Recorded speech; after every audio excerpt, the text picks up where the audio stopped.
Começa mais uma edição do JR 15 Minutos, o podcast da Record TV que aprofunda as notícias que mais mexem com a nossa vida.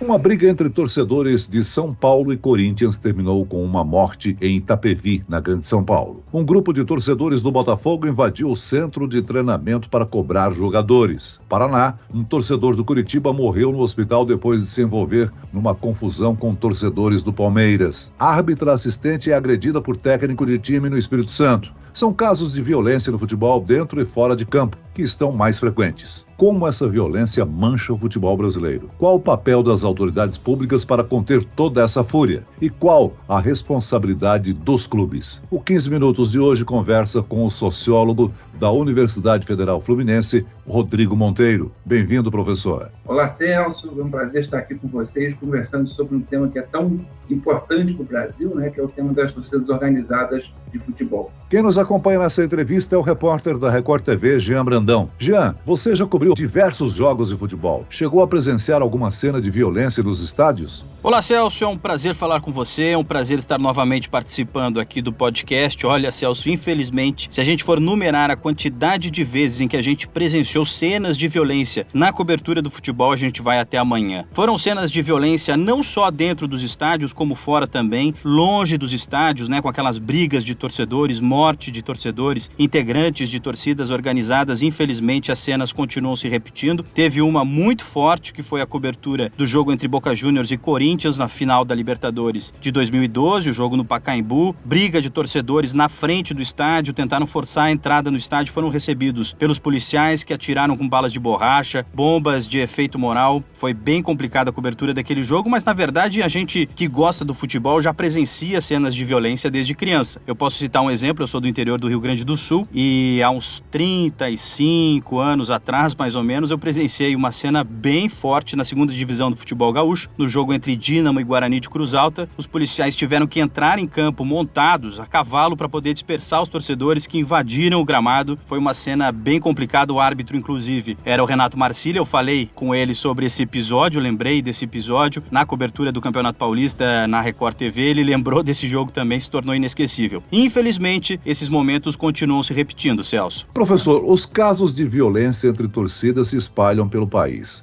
O aumento da desigualdade social gera o aumento da violência em todos os setores da sociedade. O futebol é parte disso? É um reflexo? Eu acompanho torcidas organizadas como pesquisador desde os anos 90. Já nos anos 90, essa questão das torcidas organizadas e essa associação delas com a violência já estava na pauta. E aí a gente acompanhou um pouco desse processo ao longo dos anos 2000, principalmente, da década passada, 2010, e a tema continua como uma questão para o Brasil. Mas isso, preciso dizer também que isso não se restringe ao Brasil.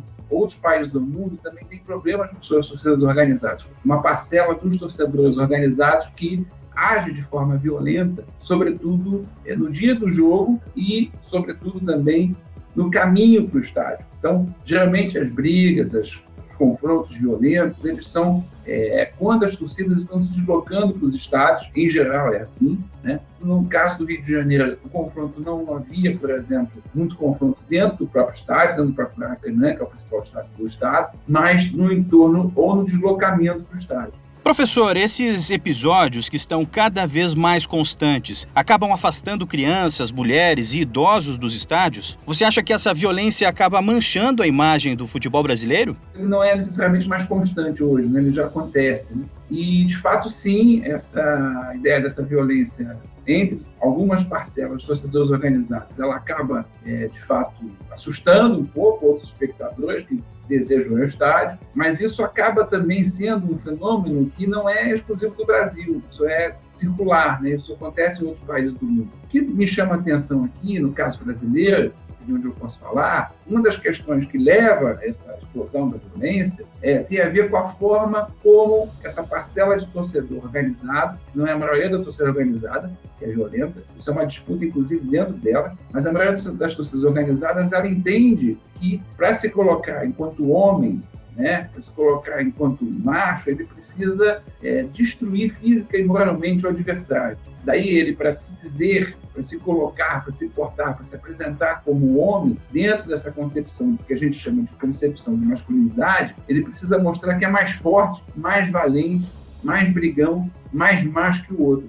Então, um pouco do que leva esse torcedor, essa parcela desse torcedor organizado à violência, não é só a questão da condição de pobreza ou da desigualdade do país. Mesmo uma concepção de macho, uma concepção de homem que ele apresenta e que é a ideia de que ele precisa destruir fisicamente e moralmente o seu adversário para se valer enquanto homem. Então, ele se confunde aí um pouco, né? O senhor citou que a violência não é um privilégio aqui do Brasil, né? No passado, a Inglaterra foi marcada pela violência dos torcedores, os hooligans, mas conseguiu mudar essa realidade. O que foi feito lá não poderia ser aplicado por aqui?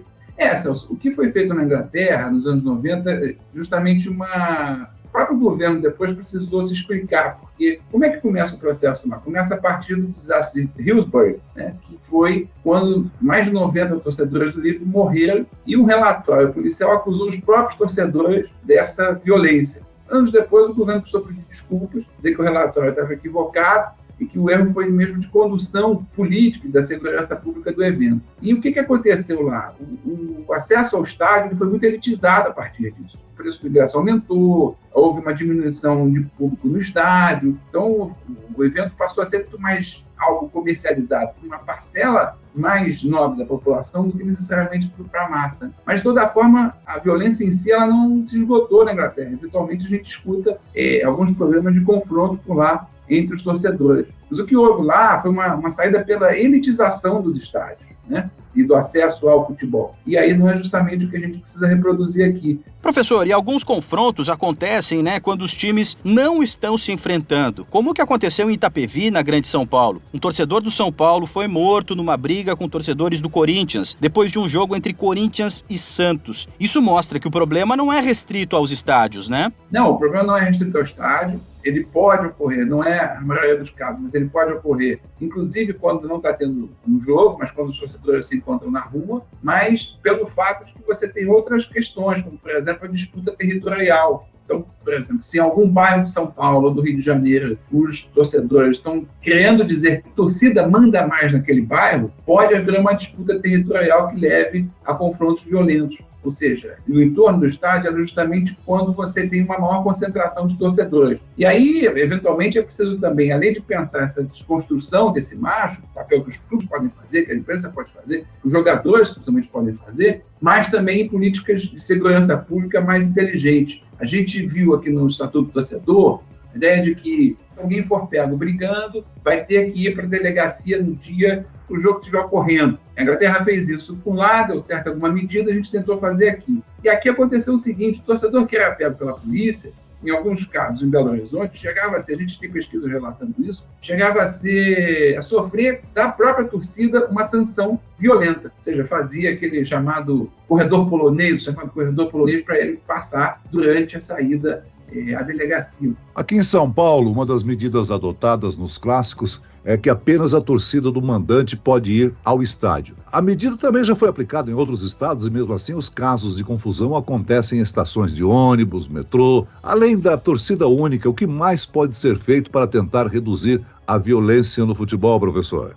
Celso, essa ideia que São Paulo já teve, inclusive nos anos 90, quando eram proibidas as organizadas, ela não acabou com a violência. Você acaba com a ideia de que você vai ter um torcedor uniformizado dentro do estádio, o que, de certa forma, para a segurança pública é até pior, porque você não consegue identificá-lo. Então, na verdade, essa atuação em cima da violência tem a ver com uma política de segurança pública mais inteligente, né, sobretudo voltada às torcidas. Rio de Janeiro, por um tempo, que é onde eu pesquiso, né, por um tempo teve um grupamento da Polícia Militar que dialogava com os torcedores organizados, mostrando um pouco como que era possível trabalhar juntos e ter uma ida ao estádio mais segura para todos e todas. E, ao mesmo tempo, mostrar um pouco mais também de rigor com a aplicação da lei, né, sobre o caso de um torcedor violento, um torcedor que leve ao homicídio. E aí sim, é preciso pensar o quanto que essa política, ela tem que ser uma política também de mais inclusão, de mais democratização do acesso ao estádio.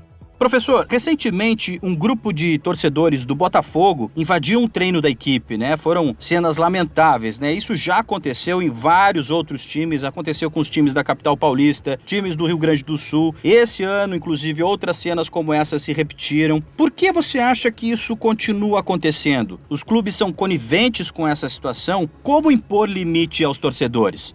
Aí entra numa relação, que é uma relação política das próprias diretorias dos clubes com alguns torcedores organizados. Não sei se é o caso do Botafogo, mas quanto que às vezes a própria direção do clube instrumentaliza alguns torcedores para que possa constranger o jogador. Então, a gente imaginar que em algumas ocasiões, né, você tem uma invasão dentro de um grupo de torcedores, soa um pouco estranho. Como é que a segurança do estádio não deixou, o clube não deixou que aquilo ocorresse? Então, há interesses também políticos entre as diretorias e uma parcela dos torcedores, que às vezes nem são torcedores organizados. Professor, também não são raras as brigas entre jogadores, né? No Campeonato Brasileiro, atletas do Internacional e do Botafogo se enfrentaram após um jogo. Esse tipo de comportamento tem alguma influência nas torcidas? Acaba provocando o comportamento também dos torcedores? O que a gente encontra em depoimento, inclusive, de árbitros mais antigos, né, mais consolidados na carreira, relatando uma associação, e aí a gente precisa fazer um pouco mais de pesquisa também para confirmar essa hipótese, uma associação entre uma má conduta da arbitragem, né, e o aumento de violência. Ou seja, a violência ela não está isolada, ela se reproduz. Então, se você tem um elenco potencialmente mais agressivo, isso pode repercutir em uma parcela dos torcedores, né? Agora, só fazendo a ressalva também que a ideia da torcida organizada ela é uma ideia muito salutar, muito saudável, que é a ideia de que os grupos jovens possam se organizar e reivindicar interesses junto aos seus clubes, né? Os jovens possam reivindicar uma melhor equipe, um melhor acesso aos ingressos, um melhor acesso aos estádios, motivar a sua equipe. Ou seja, a ideia da torcida organizada é muito saudável. Acontece que há uma minoria que um pouco distorce essa ideia, que é de torcer organizadamente, de se associar politicamente, de reivindicar seus interesses, no sentido de uma demonstração de masculinidade que não é das mais, digamos assim, civilizadas, né? A participação de uma organizada no estádio ela é fundamental para que o jogo tenha a ideia de espetáculo, tenha a ideia de participação popular. Professor, o futebol sempre foi marcado pelo machismo, né? A gente sabe disso. Mas ao longo do tempo, as mulheres estão conseguindo romper essa barreira. É cada vez maior a participação das mulheres no futebol. Mas no Espírito Santo, uma árbitra foi agredida pelo técnico de um time. Isso mostra que ainda temos muito a evoluir? Há muito o que fazer nesse aspecto, ou seja, de maior inclusão das mulheres no futebol, de uma inclusão potente das mulheres no futebol, seja ela como árbitra, seja como dirigente.